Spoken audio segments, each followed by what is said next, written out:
Oi, gente, boa noite. Super feliz aqui com essa grande dama do teatro, do cinema e da TV brasileira, Denise Weinberg. Eu deixo me apresentar, eu sou Rubens Revold, eu sou diretor de NUSP, sou professor de roteiro no curso superior do audiovisual. Tive o prazer de já trabalhar num filme com a Denise, e realmente uma grande honra, porque a Denise ela não só é uma grande atriz, mas ela também é diretora. Ela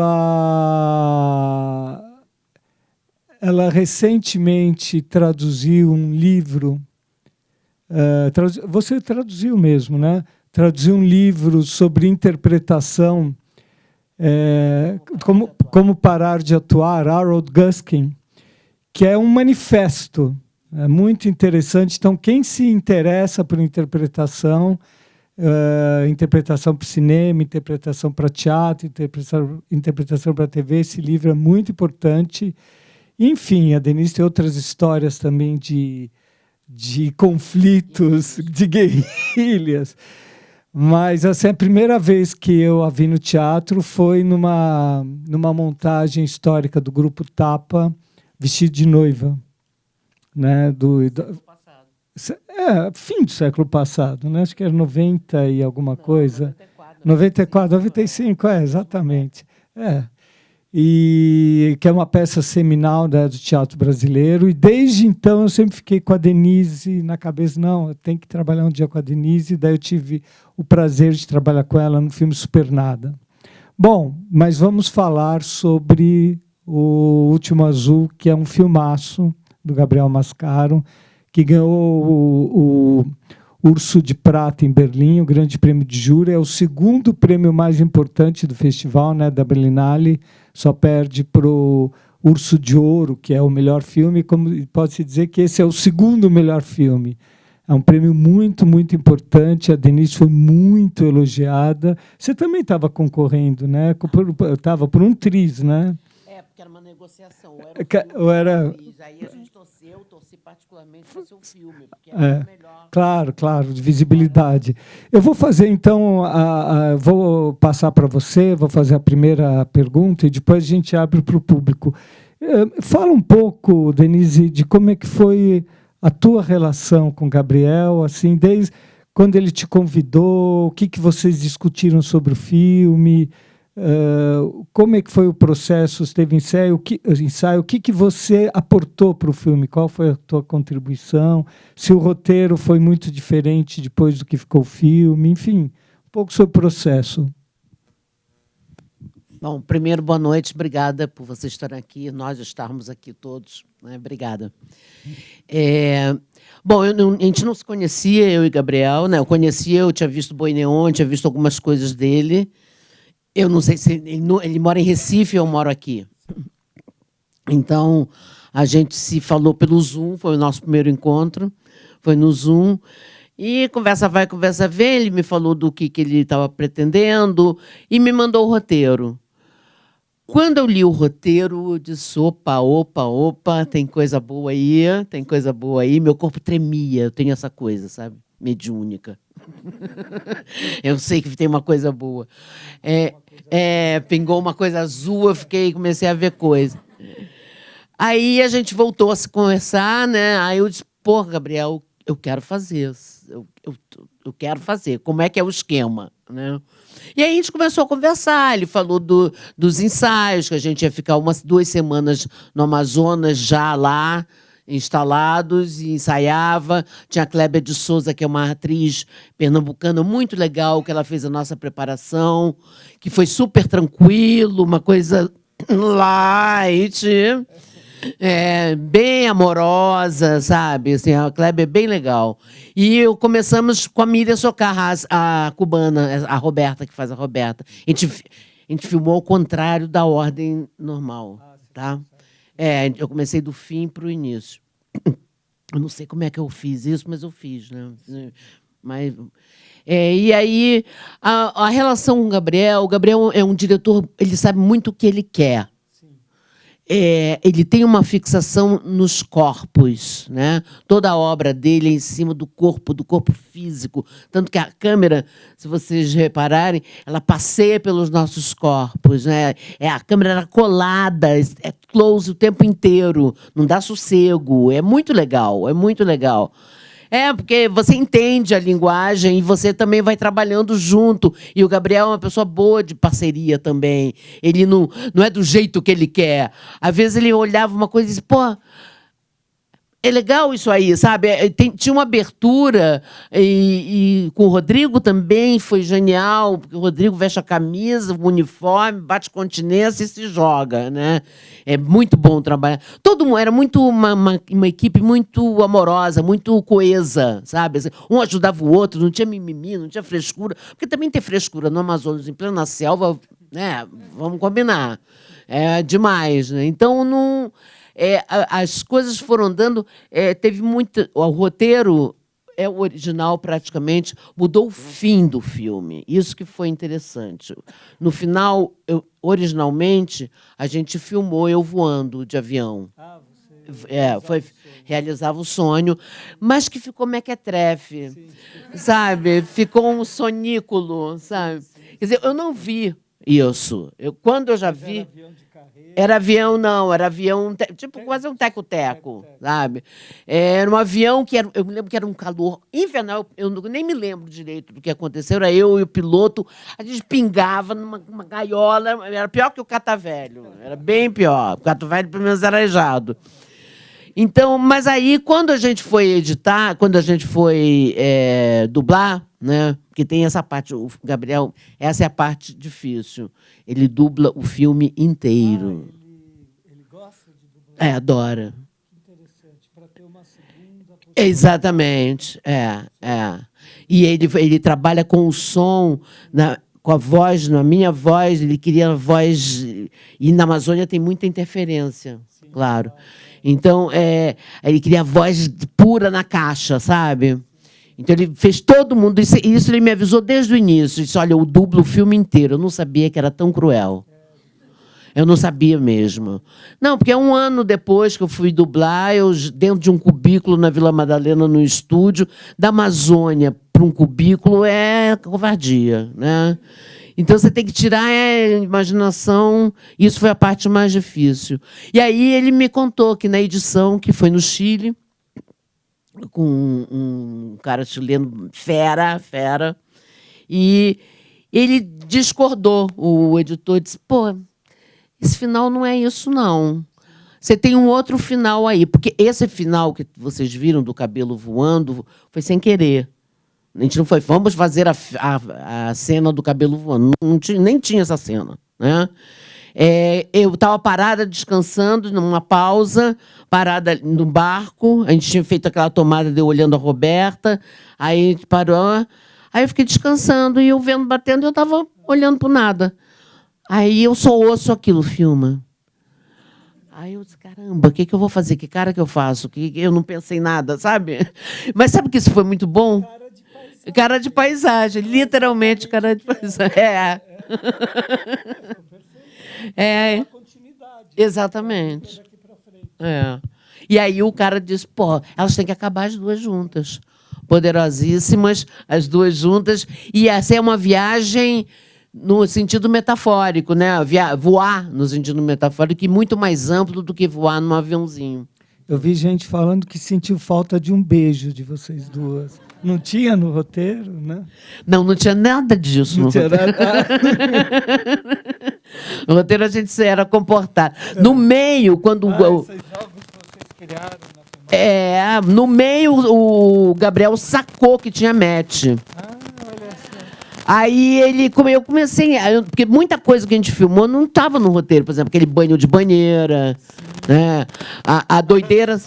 A dancinha não estava no roteiro. Ele me entregou a fita lá na posada e disse, olha, estuda isso aí que vamos botar um pouco para dançar e tal. Ele inventou aquela cena, ele tinha massagem, sim, mas parava ali, depois ele foi enriquecendo a cena, porque dava certo. Isso que o cara falou para ele, pô, deixa acabar com as duas, porque a potência é muito maior do que acabar a Roberta indo para um canto e ela não significando exatamente da relação do beijinho, não sei o quê. Pode ser, como pode também não ser.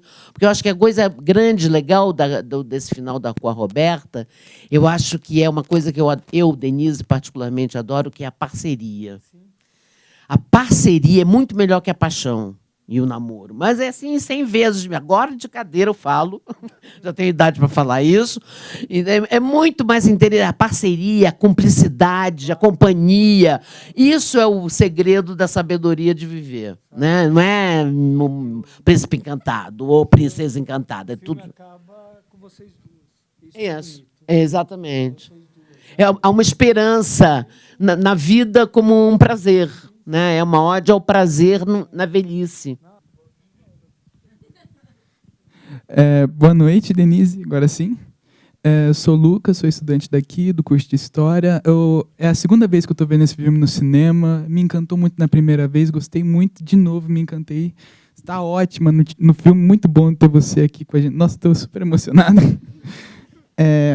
Uma coisa que eu gostei muito do filme, da primeira vez que eu vi, levei comigo e hoje estou aqui de volta, eu adoro o jeito que o Gabriel constrói a distopia no Brasil. Por exemplo, não assisto muita distopia, pouquinhas que eu levo na cabeça, mas tipo, quando a gente vê Blade Runner, o cara bota no início lá um texto explicando tudo. O Gabriel não, ele bota uma pista, uns pneus no rio, tem uma coisa no diálogo, é devagarzinho. Eu queria saber, principalmente agora que você comentou que umas partes do roteiro foram indo conforme o filme foi gravando, você teve alguma influência na criação desse mundo? Ou como foi interpretar a Teresa entrando nessa distopia? Queria saber isso.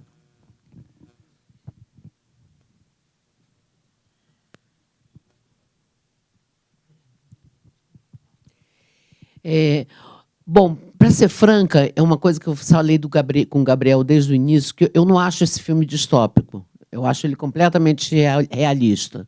Né? Eu acho que nós ficamos à beira disso na pandemia. Mas, assim, por 1 milésimo de segundos, nós não caímos nisso aí. Né? Então, eu acho que a distopia é até um exagero. A distópica é a nossa realidade, é essa que é distópica. As outras coisas não são nem mais distópicas. Nós chegamos num ponto tão doido, né, que tudo, para mim, já está tão maluco. Eu acho assim, a primeira coisa que a gente conversou é o fato de eu não queria, eu me preocupei muito em não construir uma velhinha, porque eu já sou velha. Então, estou fazendo 70 anos semana que vem, rapaz. Estamos já chegando. Estamos chegando lá, graças a Deus. Então, isso foi uma coisa... E o Gabriel também deu força nisso, porque ele queria uma coisa que é uma idosa, mas não uma idosa ágil, com energia, com furor ainda, com curiosidade, com desejos. Uma pessoa, como ele diz, um corpo desejante, que ele usa esse termo que eu acho bonito. Né? Então, eu não me preocupei em fazer decrépita. Eu fui como eu sou. Assim, já estou na idade, não preciso ficar caricaturando uma coisa que eu acho. Eu tenho horror a isso, assim, quando eu vejo, sabe, que nem velha de teatro infantil, que faz aquela velhinha. Ninguém é assim. Sabe? É uma caricatura que o ator faz para mostrar que é velho. Ou, quando é criança, bota 2 chiquinhas e vira uma criança débil mental. Né? Então, é uma coisa que tem que ter muito cuidado quando você constrói um personagem, para você não cair no exagero, você querer mostrar tanto uma coisa que você caricatura. Então, não fica crível, fica incrível, não crível. Né? E é legal, é bonito, dá pirueta, não sei o quê, mas não é uma pessoa real. E todo o meu trabalho, assim, na minha vida toda, todos os meus trabalhos, eu tenho uma característica, assim, primeiro, pela simplicidade, pela humanidade e pela verdade. todos os meios, de Ibsen, Molière, Shakespeare, Gabriel Mascaro, Sérgio Rezende, Plínio Marcos, Nelson Rodrigues. Sempre é pelo filão de ser um ser humano que eu conheça, que eu posso esbarrar na rua, sabe? Me encanta muito esse tipo de trabalho. Por exemplo, quando eu fiz a Neuza Suelito, na Valha na Carne, do Plínio Marcos, eu fazia na Aliança Francesa, que era bem no puteiro, né? Agora já não é mais nada ali, né? Mas era uma região... Nem aliança mais, nada, tudo acabou. Então, eu lembro de eu olhar as prostitutas ali perto, mas elas eram pessoas normais, tirando as árvores de Natal, assim, que são todas empregadas. Mas eu lembro que tinha umas 2 irmãs que elas usavam tailleur, louras, todas penteadas, chiquérrimas, de sapato escarpante, salto alto.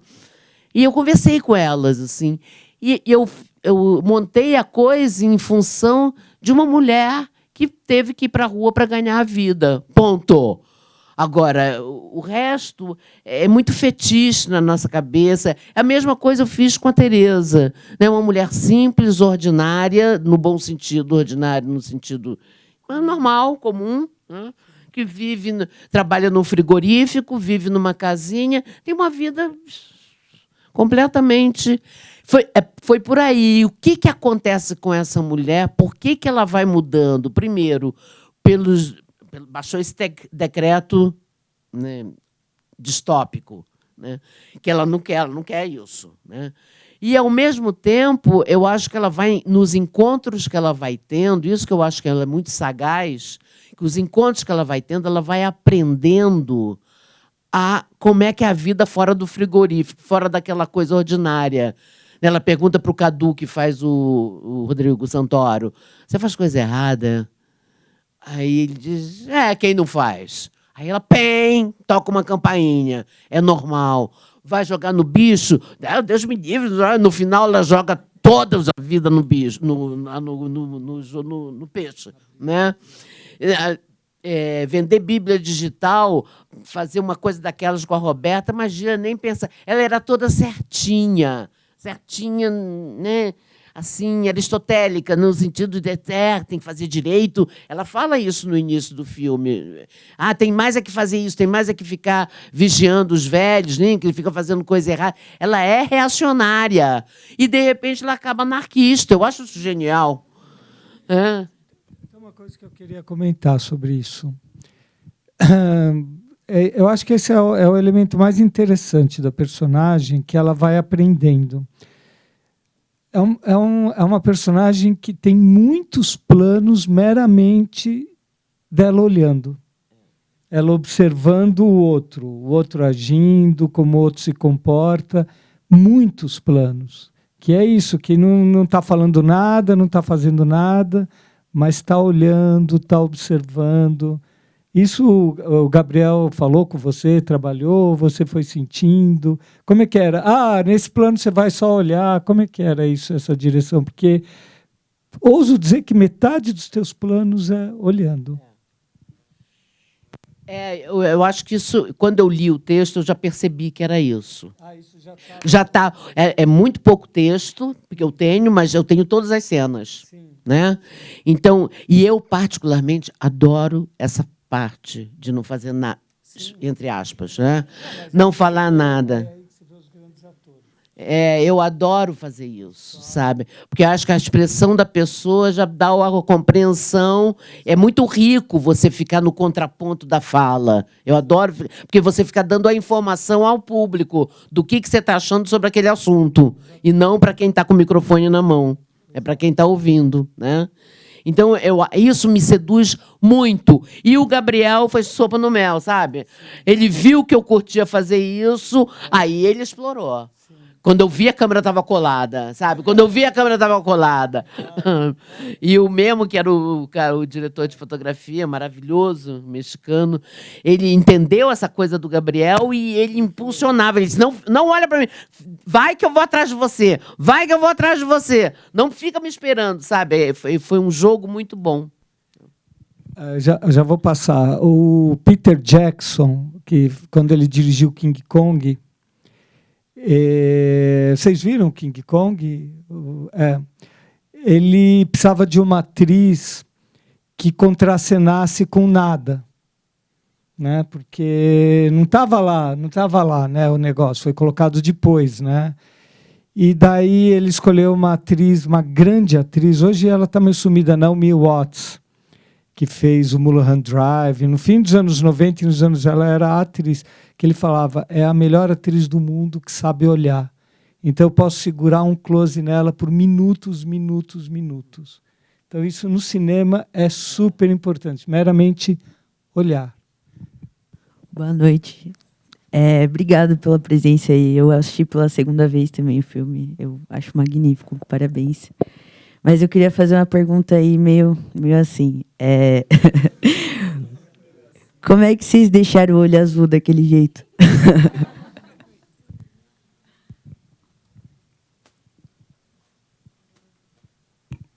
Isso foi uma arte final, foi feito depois, pós-produção. Teve toda uma parte de pós-produção na Holanda, que também é produtora do filme, uma firma na Holanda, que fez toda a parte de pós-produção, que também tem na Briga dos Peixes. Tá? Começa real, mas depois tem tratamento. Eu queria te perguntar um pouco sobre a construção. Me chamo Lua, prazer. Queria perguntar um pouco sobre a construção da personagem. Eu senti ela no começo do filme, como você mencionou, mais fechada, né, uma própria ideia, e ela vai se abrindo, tanto que no final ela vive uma relação muito profunda, que eu acompanhando o filme, no começo eu não veria ela vivendo exatamente, com essa liberdade, com essa autonomia, eu diria. Porque elas são parceiras, eu não sei se tá mais perto, né? Elas são parceiras, mas elas têm muito a individualidade uma da outra ali, e isso parece muito em cena. Eu queria saber como foi a construção de uma personagem que começa tão fechada e vai se abrindo. Como foi para você contracenar com a Teresa?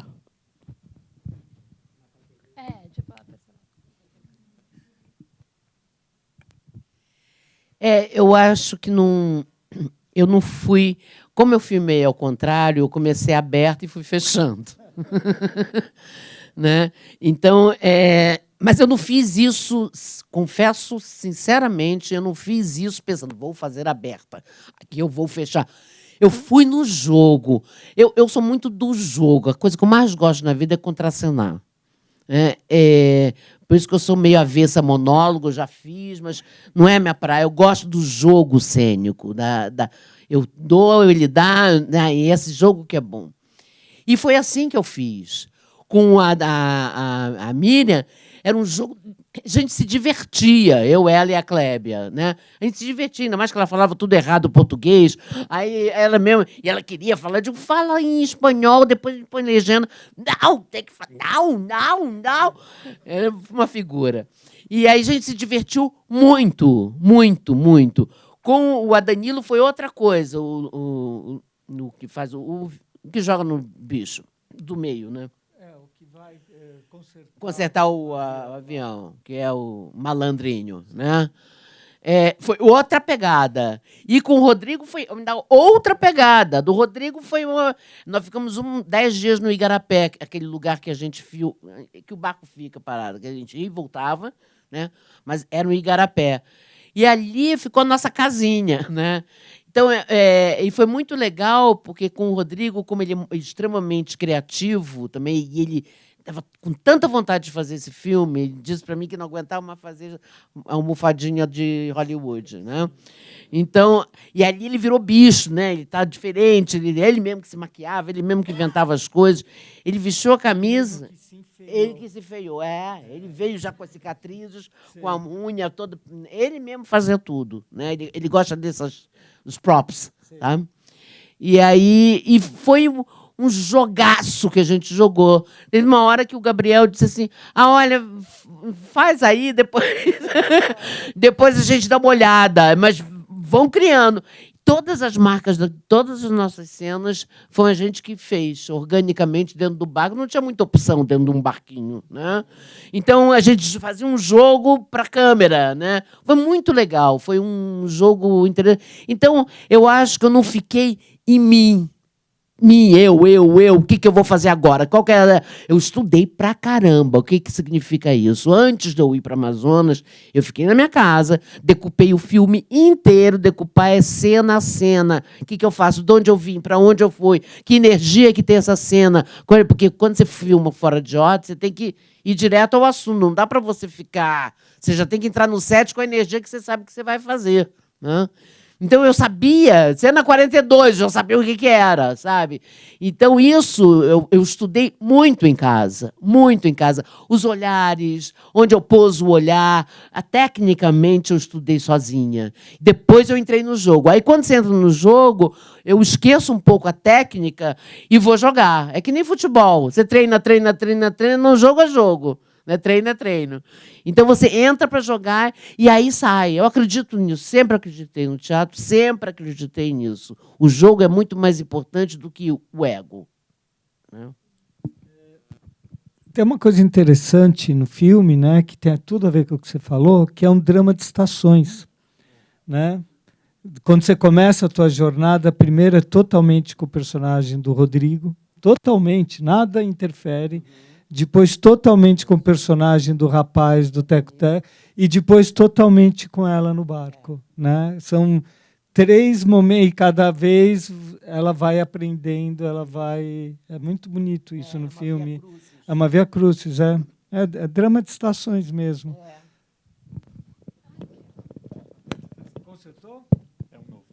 Tá funcionando hoje daqui? Oi, gente, me chamo Prazer Denise, sou Andrômeda, estudante da USP. Eu queria saber... Ai, obrigada.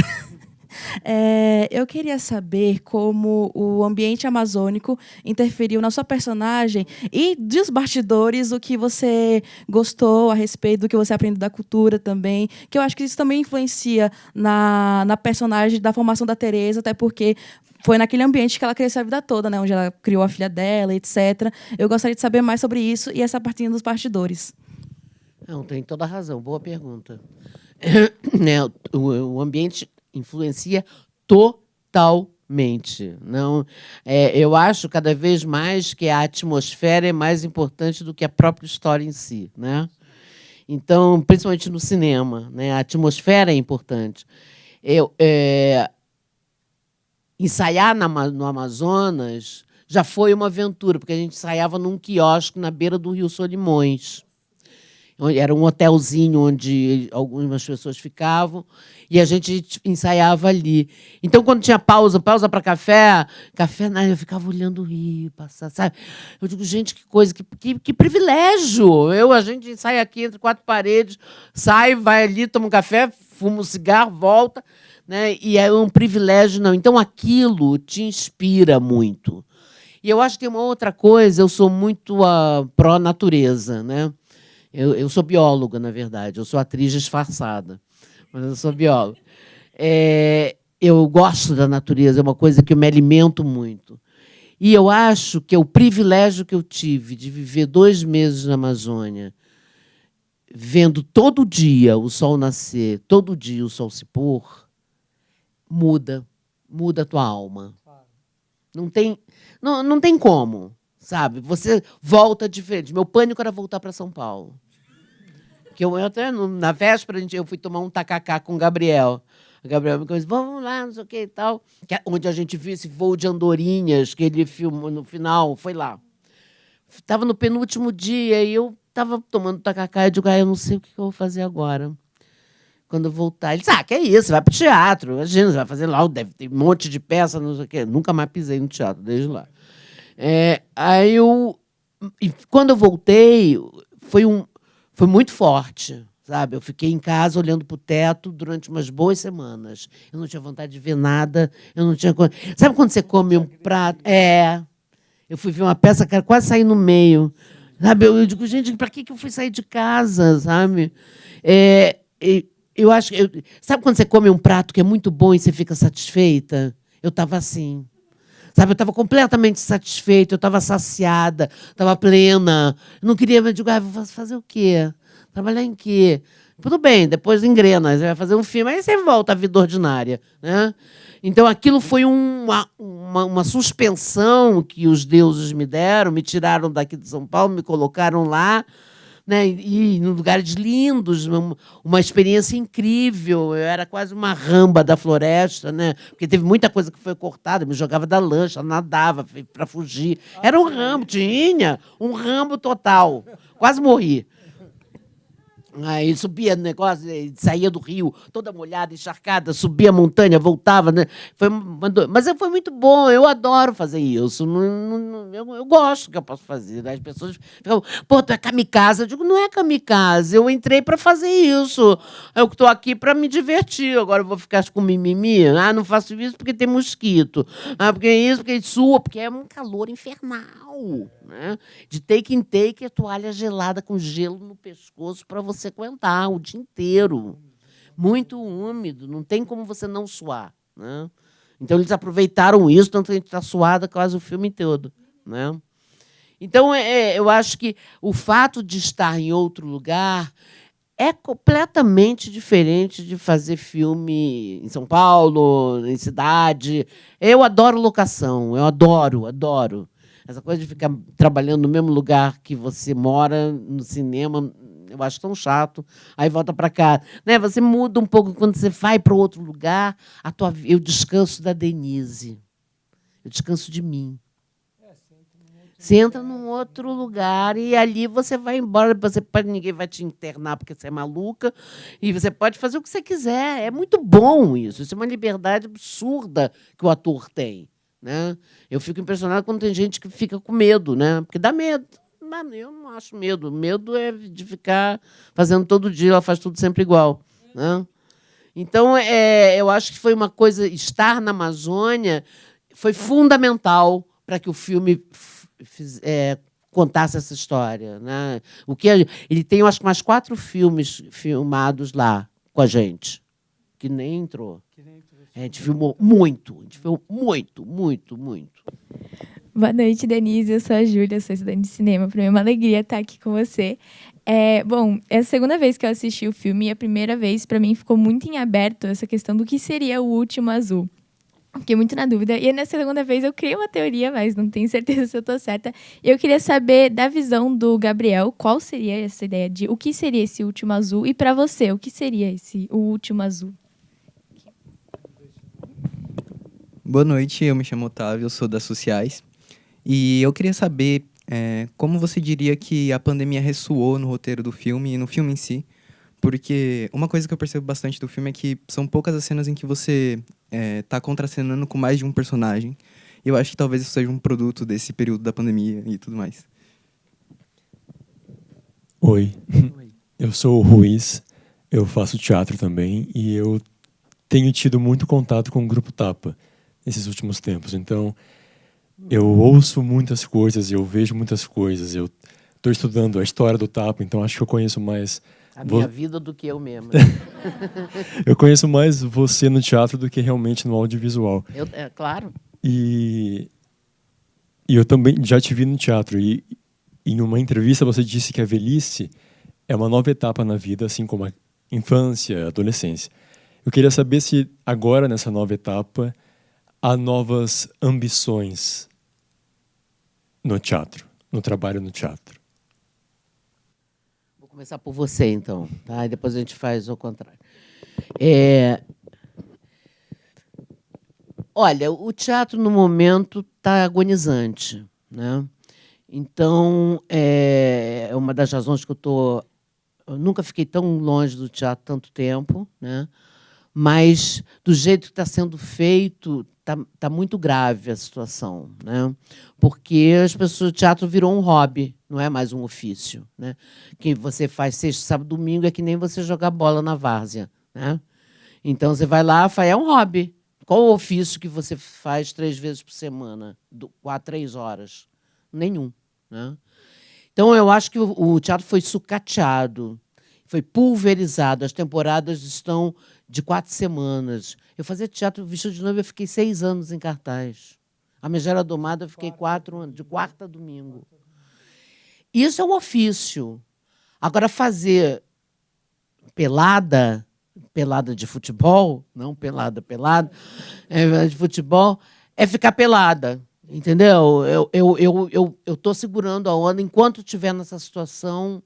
Eu não estou dentro, não. É uma pena. Tá, o Eduardo sabe, acha a mesma coisa do Tolentino, a gente conversa pra caramba, como é que era, como é que ficou, né? Que a gente pegou os anos dourados do Teatro Paulista e do Carioca também, mas está muito difícil no teatro sobreviver dele, ser uma profissão digna. O problema é a dignidade, é humilhação atrás de humilhação, né? Teve agora a companhia do Nilton Moreno, que estava fazendo o Ninho nas teatros da prefeitura. Eles fizeram duas teatros da prefeitura e a prefeitura não pagou nada. Eles estavam tirando do próprio bolso, aí eles pararam. Isso também não vou mais fazer, porque não tem como a gente continuar a fazer. Exatamente. Então, a situação está muito feia. Então, eu acho que o teatro é uma pena, e eu acho que também tem um outro lado, que o teatro está piorando. Eu vejo coisas que eu fico horrorizada, né? Porque hoje todo mundo é ator, todo mundo escreve, todo mundo acha, todo mundo é crítico, todo mundo tem crítico com nome de prêmio, que dá ele mesmo o próprio prêmio. É uma loucura. Né? Isso é uma... Bom, um mundo regido por Trump não pode estar bem, né? Então, é uma coisa assim, está muito difícil, sabe? Eu sinto lhe dizer que é uma tarefa hercúlea fazer teatro no Brasil. Hercúlea. Vai, ai, meu Deus, o que é? Olha, eu acho que teve a pandemia influenciou muito o Gabriel, sim, porque ele estava no início da escritura desse filme. E esse isolamento, claro que influenciou, mas eu acho que o que mais influenciou o Gabriel para escrever isso foi a história da avó dele, que na época tinha 80 anos, hoje tem 87. Eu tinha 80 anos quando o marido morreu. Aí toda a família disse, pronto, agora vai ela. Agora ela vai, aquela coisa que eu sempre falo, agora ela vai junto, não sei o quê. Aí sabe o que ela fez? Ela virou uma grande pintora lá em Recife. Ela expõe quadros, ela ressignificou a vida dela. E isso que o Gabriel ficou muito impressionado. E foi por causa disso que ele escreveu a Teresa. Foi para homenagear a avó, dizendo, olha, gente, é possível dar a volta por cima aos 80. A minha avó fez. Né? Isso eu acho muito bonito do Gabriel. Foi uma coisa completamente emocional e pessoal dele, que ele botou na roda. Né? Eu estou falando aqui porque ele conta isso publicamente. Então, eu acho que foi durante a pandemia e, ao mesmo tempo, essa coisa que aconteceu com a avó dele. Né? A questão dela, por que o último azul? Tá. Essa pergunta sempre acontece. O Último Azul é extremamente discutido e eu acho que não tem nada fechado, como você mesmo falou. O Último Azul pode ser a Baba Azul, é a última vez que você vê alguma coisa lá no futuro e e você aproveita disso. É um último rastro, seria. Outra opção, o Último Azul é o último rastro da Amazônia que está agonizando. É a última vez que vocês vão ver o verde e o azul. Entendeu? E o Último Azul... É isso, são esses dois. Porque eu estou pensando que na França foi traduzido, foi o único país do mundo que traduziu, eles não aguentam, né? Eles traduziram o filme, chama-se Le Voyage de Teresa, As Viagens de Teresa, que botou numa concretude, era uma vez. E eu acho que o Último Azul abre uma abstração muito mais inteligente. Deixa vocês pensarem. Eu acho que isso é muito legal, que eu acho que o Último Azul tem isso, ele tem lacunas. Os silêncios, lacunas para o público ficar pensando. Preenche os espaços vazios, sabe? É o barco que anda onde nada acontece. Você está aqui. Eu ouço a cabeça de vocês funcionando, né? Isso é tão bonito quando a gente vê em teatro, em cinema. Você vê o silêncio e as pessoas olhando aquele barco, aquele crepúsculo. Isso é poesia, isso é arte, né? Quando te desloca para um outro lugar e que você nem... Estava viajando. Não estava viajando, não. Estava viajando bem, né? Então é isso. Mais 3 perguntas. eu tava com a mesma dúvida dela, então eu só vou falar de uma cena que me chamou muita atenção, porque quando ela vai pilotar o barco pela segunda... No caso, quando ela vai olhar a moça pilotando o barco, ela vê que ela primeiro, eu acho que coisa água e depois ela gira a chave. E aí, tipo, você fica olhando lá atrás, assim. E foi uma cena muito bonita, porque não chamou destaque nenhum nela. Mas ela me chamou muita atenção, porque, tipo, é obviamente uma coisa, a mesma coisa feita de diferentes formas e ela percebeu isso, entendeu? Então, é um filme muito bonito. Obrigado. Olá, boa noite. Eu sou a Sofia, eu sou da ECA. E da primeira vez que eu assisti esse filme, gerou um grande debate em cima das luzes. A gente criou muita teoria, eu estava em grupo assistindo esse filme, e a gente criou muita teoria em cima das luzes. E eu não sei, eu queria saber se você tem algo... Em cima de quê? A teoria em cima de quê? Em cima da jogada de luzes, que hora é azul, hora é meio amarelo, assim, não sei. As luzes do filme. Iluminação do filme. A iluminação do filme. Eu nunca reparei nisso. 25 vezes. E a gente foi teorizando, a gente foi enlouquecendo. E eu queria saber alguma coisa, assim, se era falado no... O que eu sei, teoricamente, que eu vi, né? Eles aproveitaram... Praticamente não foi usado nenhum refletor. Sim, era a luz natural. Era. Ele aproveitou toda a luz natural da Amazônia, que é linda. Né? Tem uma coisa na Amazônia, né? Eu já filmei também lá. Tem duas luzes completamente diferentes. Tem a luz do dia e tem a luz da noite. Né? A luz da noite fica muito escura, então as luzes dos lugares é um espetáculo. E nesse filme é muito bem trabalhado isso, né? Os espaços, as casas, como chama mesmo o cassino? Peixe Dourado, as luzes do barco. Então essas luzes passam realmente a ganhar um destaque, mas é muito importante, são as luzes do próprio espaço. Né? A Amazônia é realmente um lugar muito, muito, muito colorido. Boa noite, Denise. Meu nome é Ana, eu sou aqui da História. E muito obrigada pela sua presença aqui. Estou muito feliz, muito grata por ver você e assistir o filme de novo. E eu queria perguntar duas coisas. A primeira ainda é, junto com o que os colegas falaram sobre a cor, porque eu queria perguntar se, para além do azul, dos significados mais simbólicos, assim, da Amazônia, igual você falou, e do caracol, dos sonhos, se teve uma preocupação ou uma intenção de trabalhar com a cor em outros sentidos no filme, tipo, nos cenários, nos figurinos, alguma coisa assim. E a outra pergunta é uma pergunta mais pessoal sobre você. Eu queria saber quais são as suas referências do cinema, assim, quais são seus filmes preferidos, principalmente do cinema brasileiro, que você poderia indicar pra gente aí, que te inspiraram, assim. Aí o Rubens é bom, muito melhor do que eu nisso. Obrigada. Essa coisa das luzes, eu acho que tem uma coisa que é espetacular na Amazônia, que é esse jogo. Né? Você vê que o crepúsculo são paisagens. Eu lembro da gente voltando de barco no crepúsculo, no pôr do sol, era de chorar, sabe? São quadros impressionistas que vão mudando, que é incrível. Né? Então, se não atrapalhar, tem cenários que são assim, você não pode atrapalhar, sabe? Nem o ator e nem o diretor. Já está lá a coisa, sabe? Você é só uma... Isso em cinema, isso é muito importante para quem faz, o ator que faz. Você é só uma peça no meio daquela engrenagem enorme. No teatro é diferente, mas no cinema você tem que entender o mecanismo que está acontecendo para ajudar e não ficar na sua egotrip. Né? Eu acho que isso é uma coisa que é muito importante falar. Tem que entrar no jogo, senão fica fulano de tal em Rambo. Né? Fica essa coisa hollywoodiana. Né? Eu acho... porque fiquei rambada. É uma referência. Deixa eu comentar uma coisa que eu acho que é importante, né? Isso que a Denise falou, que o espaço é a estrela, né? Então, de um certo modo, a direção de arte ela é trabalhada para não concorrer com o espaço.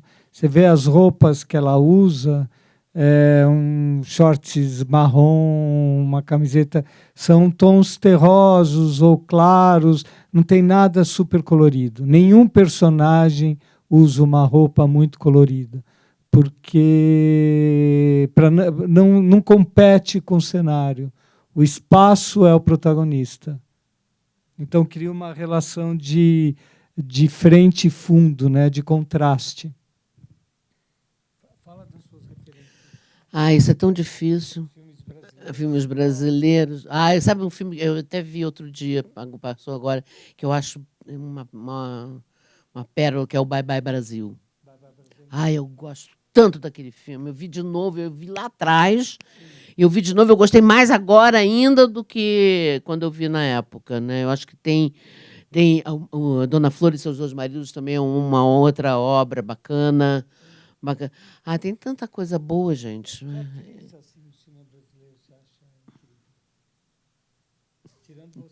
Não. Até a Fernandinha, que mandou bem pra caramba, né? Mandou bem. Eu acho que é a primeira vez que a Fernandinha sai de um lugar que ela sempre estava, que era comédia, e vai para um outro registro em que, puxa vida, foi uma grata surpresa. Eu acho que Mas tem gente muito boa, né? Tem a Maeve também, que é boa pra caramba. Eu não gosto de ser injusta, porque eu sou péssima em nomes e lembranças, e acho isso muito injusto, né? Que tem uns e outros. Tem muita gente boa, tem muita gente boa. Eu só acho que... Estou tirando você aí, porque você é uma exceção. Mas os diretores e os produtores de elenco não conhecem as pessoas, não conhecem atores. É um vício da televisão. Aí lá vem de novo a moçada da televisão. Fulano, não vou, né? Não preciso citar nomes. São sempre os mesmos. E tem tanta gente boa. Esse filme mesmo, todo o pessoal, tirando eu e o Rodrigo, todo o pessoal é local. Né? A Danila de Manaus, aquela que faz minha amiga de Manaus. E eu fiz, quando eu cheguei, eu ensaiei com todos eles, um a um, porque eu não queria chegar na hora e dizer, prazer, vamos aí, faz aí. Isso é horrível, eu já passei por isso desse lado. Denise, faz aí, dá prazer e tal. É horrível, horrível. Então a gente ensaiava, né? Então, para botar a pessoa na turma, né? Para contar a história junto com a gente. E tem muita gente boa lá no Amazonas. Quando eu fiz no Nordeste, tem muito ator bom. A gente fica no Sudeste, né? No domínio do Rio-São Paulo. E eu acho que é injusto isso. E eles têm toda a razão de ficarem revoltados. Tanto foi muita revolta essa coisa. Quando eu cheguei e o Rodrigo, houve uma certa... Quem são esses sulistas que vêm para cá, que não sabem nem o que é tacacá, se meter aqui na selva? Com toda a razão. Com toda a razão. E com todo muito cuidado, com muita delicadeza, a gente foi entrando, jogando, botando na roda. Acho que também tem que ter essa generosidade que as pessoas não fazem. Eu já vi tanta coisa horrível acontecer, sabe, de gente tratar um outro, e a pessoa está fazendo um papel pequeno, mas ele é bom ator, caramba. É importante. Senão, eu já vi tanto filme com ator, né, que arrebenta, faz um papelzinho, que compromete o filme inteiro, a figuração. Eu acho isso uma loucura, né? Tudo é importante, tudo tem uma razão de ser. Uma cena com um ator ruim estraga o filme. Até você levantar o público daquela ruindade toda, vai demorar uns 5 minutos de filme. Aí já era, perdeu. Boa noite, eu sou a Duda. Parabéns pelo trabalho e obrigado por ter vindo hoje também. É um prazer te ouvir. Eu queria perguntar se teve algum impacto na sua vida. Como foi assim interpretar a Teresa, que é uma mulher mais velha, que sai nessa jornada e se abre para tanta coisa nova? Enfim, queria saber um pouco se você trouxe essa vontade de viver assim para você mesma, sabe? Claro que sim. A Teresa me ajudou a não sucumbir, né? Eu acho que, com certeza, quando eu vejo o filme, que eu gosto de assistir sempre que passa, eu vi hoje metade, que eu cheguei mais tarde. mas ele parece que eu tomo um calmante, sabe? Eu fico assim, olhando. É bom, sabe? É bom, a trilha é linda. Eu acho que a Teresa veio de encontro a tudo que eu achava e pensava, mas talvez eu não tivesse coragem de falar. Ela veio endossar toda uma autonomia e uma revolta que eu tenho, como Denise. Ela me assinou embaixo para eu poder trabalhar isso, sabe? E eu sou muito grata a esse prêmio da Teresa. Eu acho que eu entendia profundamente o que aquela mulher estava fazendo, sabe? Talvez por isso que ficou tão verdadeiro, porque tinha muita coisa de Denise. Nós fizemos um trato, eu e a Teresa. Eu te empresto e você me empresta. Né? Eu acho que tem uma coisa que ela me fortaleceu como mulher, como idosa, e que eu acho mais bonito nesse filme. Né? Eu já fui para a China com esse filme. Né? Eu já rodei muito. E agora eu estava na França, fiz uma turnê no sul da França. E eu acho mais bonito são os idosos assistindo esse filme e a maneira como eles saem do filme, sabe? Isso me dá um prazer como ser humano e como artista. Digo, puxa vida, que trabalho legal. Além de ter sido legal para mim, como trabalho, mas tirando a coisa artística, a vaidade artística, tem um lado humano em que eu estou ajudando, sem saber, uma porção de gente, sabe? Os idosos, até jovens que já vieram. Na China veio um jovem falar comigo que eu tinha mudado a relação dele com a avó. Eu quase caí dura. E pô, você viu o filme, já é a segunda vez que eu estou vendo, e você sabe que você modificou a minha maneira de ver. Enfim, faz um bordado social, sabe? Político, importantíssimo. Isso realmente eu não esperava que o filme viesse a ter isso no mundo inteiro. Isso é muito mais lá fora do que até aqui. Aqui foi bem, mas lá fora é muito, muito mais do que aqui. Né? Então, eu acho que tem uma função antropológica, o filme, enorme, de falar sobre um assunto que ninguém quer falar. Por exemplo, tem uma coisa que agora o Gabriel já desistiu de resistir, porque eu disse para ele, a primeira pergunta que fizeram vários, em Berlim, no Gramado, como foi, por que escolheu a Denise? Aí, eu, quieta, aí enrolou de um lado, enrolou de outro, não sei o quê. Eu digo, Gabriel, é o seguinte, eu era a única atriz sem procedimento estético que você conheceu. Ele ficou branco. Que isso, Denise? Pode falar, eu não tenho o menor problema com isso, eu tenho orgulho das minhas rugas. Sabe? Se você colocar uma atriz de 70 anos escolhendo o Google, não vai ter ninguém. Sim. Eu realmente sou a única. Sim. Não é? Pensa. Dos que eu conheço, sim. Não é? Então, isso me impressionou muito. Não, e eu fui... de ator com 30. Não, 28, já vi gente toda botocada. Eu digo, gente, que loucura. E me lembro de um diretor na TV Globo, Papinha, que era um cara bem legal, que já saiu de lá. Ele me disse uma vez, assim, olha, nunca mexe no teu rosto, não, porque tuas rugas vão valer ouro. Olha. Aí agora o Gabriel, na última entrevista que ele deu em Londres, agora semana passada, ele confessou. Ele confessou. Aí eu mandei para ele, confessou, né? Confessou que eu era única. É verdade, por quê? Ele ficou sem graça de me falar. Eu digo, gente, eu estou dando a cara para chutar mais do que eu estou dando no filme. Eu vou ficar com pudor, porque eu não quero que mostre minha ruga. Que besteira é essa? E é bom, porque cada vez mais eu vou ter mais papel, porque as pessoas estão vivendo mais, estão escrevendo mais para velho, né? Tem mais o público mais idoso. Exatamente. Quer ver filmes. Exatamente. Então, existe essa escravatura do não envelhecimento, principalmente na mulher, que é terrível isso, né? Isso é uma coisa, perverso, né? É muito perverso. E você é exigida a mexer na sua cara, porque senão você não tem o papel. Que isso? Isso é uma herança de Hollywood, né?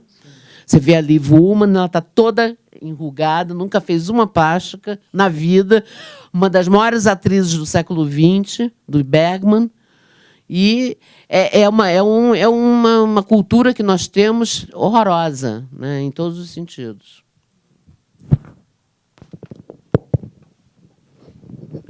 Opa, boa noite. Eu sou o Lucas, eu curso audiovisual aqui na USP, na ECA. E eu queria primeiro falar que eu gostei bastante do filme, admiro muito a sua performance no filme. E recentemente você traduziu o livro do Gusk, né, Como Parar de Atuar. E semestre passado eu fiz a leitura desse livro na disciplina do professor Rubens. E, tipo, um dos aspectos assim da metodologia do Guskin é justamente essa questão de parar com o pensamento excessivo e se jogar mais na intuição. Então, tem jogos assim, dinâmicas que levam mais a intuição na performance do ator, assim, para ficar mais naturalista, menos aquela coisa pensada, mais muito atuada.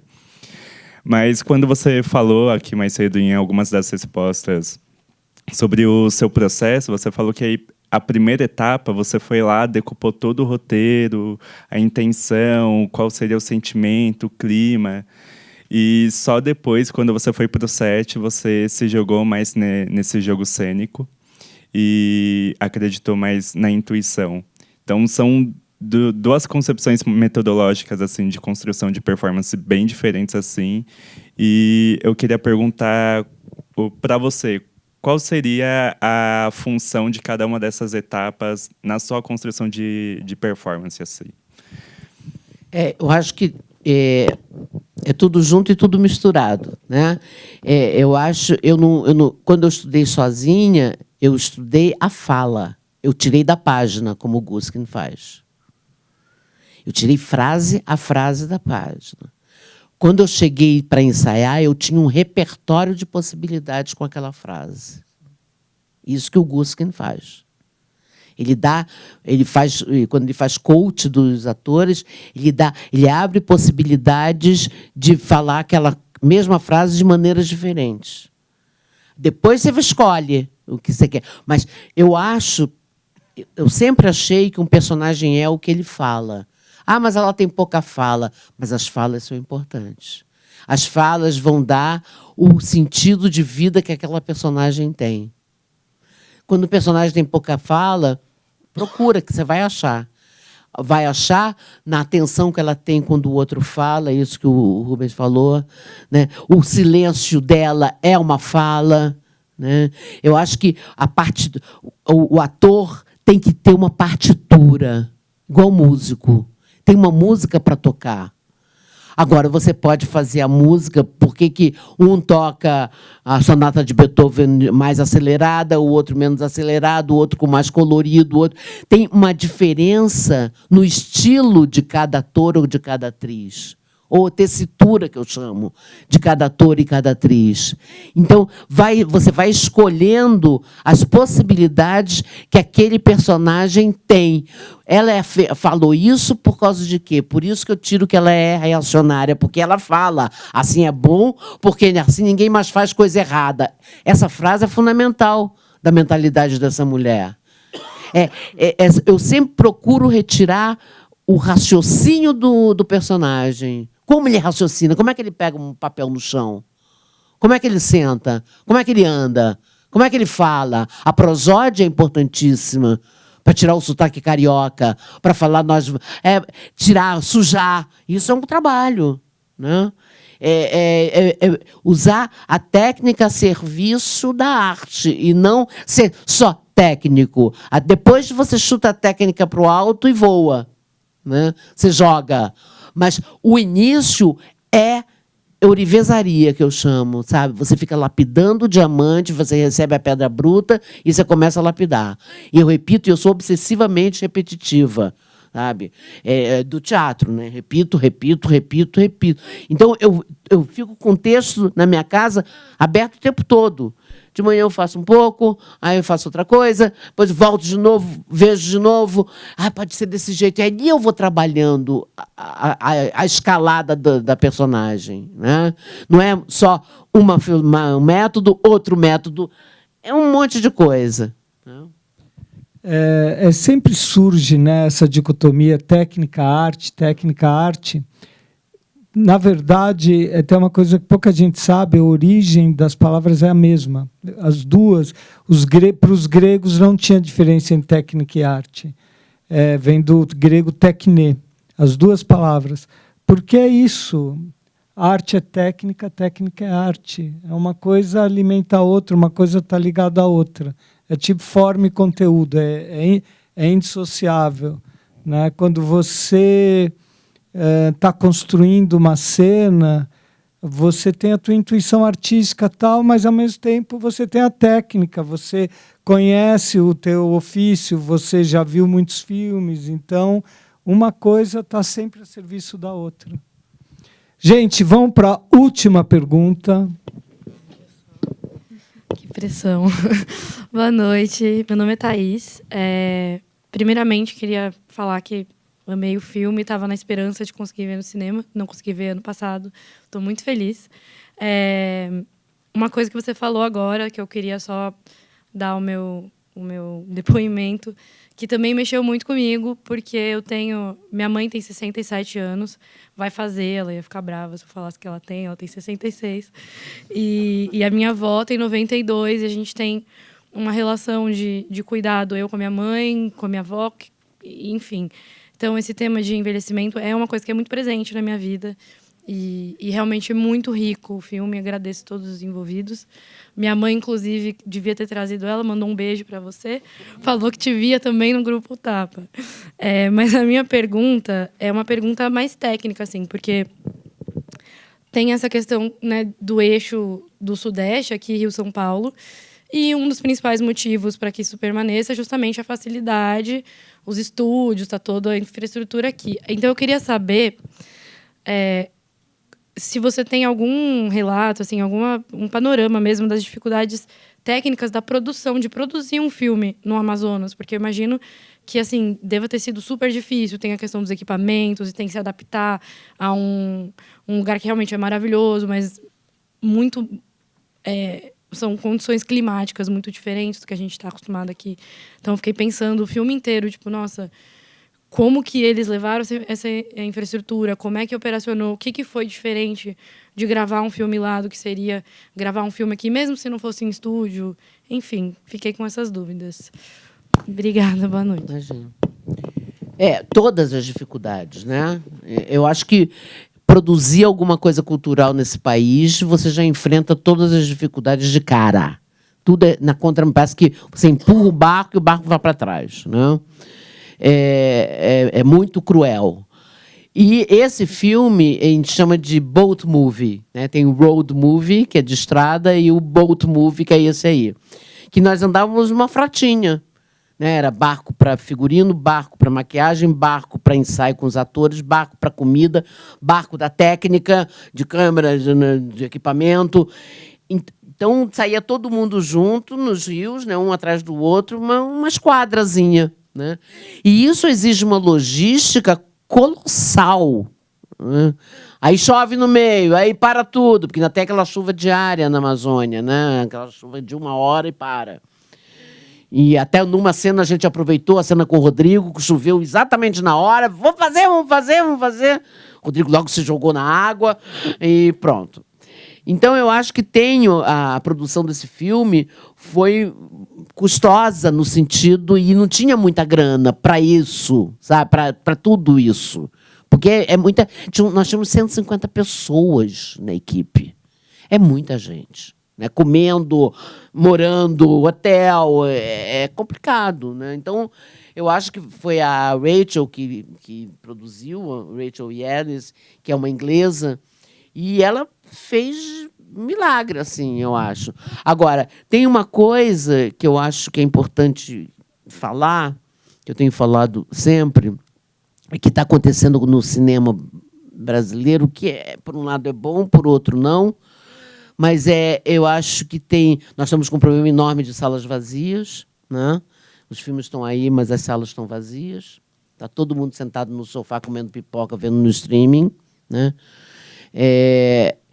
E eu acho que tem uma coisa, por exemplo, por que teve esse boom de cinema brasileiro na moda lá fora. Nós somos um país colonizado. O fato de, se a gente estreasse, como eu já estreiei vários outros filmes aqui no Brasil, sem ter essa parafernália de festival, nada disso. E a gente morre na praia. Né? A gente passa, nossa, um mês, uau, um mês em cartaz. Caramba. Né? E o fato da gente ir lá fora primeiro, pedir para o papai e para a mamãe avalizarem e trazer o troféu, muda tudo. Isso é real, aconteceu e acontece. Então, tudo, primeiro lá fora, porque aí eles dão força para a gente. E o brasileiro, como é colonizado, se lá fora deram um prêmio é porque é bom. Se você não tem a chancela de um festival, você não tem a chancela de um festival, é muito difícil fazer cinema. Porque é pura competição. Primeiro, você tem que competir nos editais para conseguir o dinheiro. Daí já é um contra o outro, sempre é um contra o outro. Um amigo meu falou, nossa, essa política dos editais, 3 ficam felizes e 2.000 ficam tristes. Assim, tem alguma coisa errada nesse sistema. Né? Que política cultural é essa que todo mundo está sempre infeliz? Então, já tem essa disputa dos editais. Daí você consegue dinheiro, daí tem a disputa de fazer um bom filme, que é uma guerra, né? Porque são muitas coisas contra tal. Daí você tem que ser selecionado para festival. Porque se você não é selecionado, não adianta você ter feito filme, se você não for selecionado para festival bom, o teu filme não existe. Vai ser jogado às traças. E estando no festival também não adianta muito, você tem que ganhar um prêmio, então você tem que concorrer para ganhar um prêmio. Toda hora você tem que estar, você contra o mundo, você contra o mundo, você contra o mundo. É uma dinâmica competitiva muito estranha no cinema. No teatro não é tanto assim, Mas no cinema a coisa é tão cruel que todo mundo fica jogando recurso um contra o outro. Um ganha edital que fica suplente, é amigo de 30 anos, mas entra com recurso. Então, só para... Vou te devolver. Então, é isso, né? O que ela falou tem tudo a ver. Se você não... Por exemplo, o Último Azul teve isso, né? Foi para Berlim e ganhou um dos principais prêmios em Berlim. Chegou já aqui com essa chancela. O Agente Secreto ganhou melhor direção em Cannes e melhor ator. Já chega aqui. Ainda Estou Aqui ganhou o prêmio de melhor roteiro em Veneza. Senão, a coisa não acontece. É exatamente isso.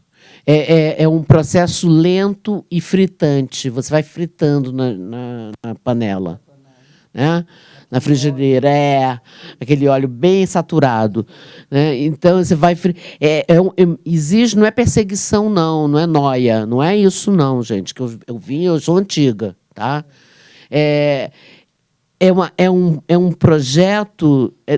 É uma ausência de projeto cultural total, para que as pessoas emburreçam, para que as pessoas não reflitam, não achem nada, não tenham opinião. Aí tá bom. Aí é o negócio, tá bom. Aí esse país é bom.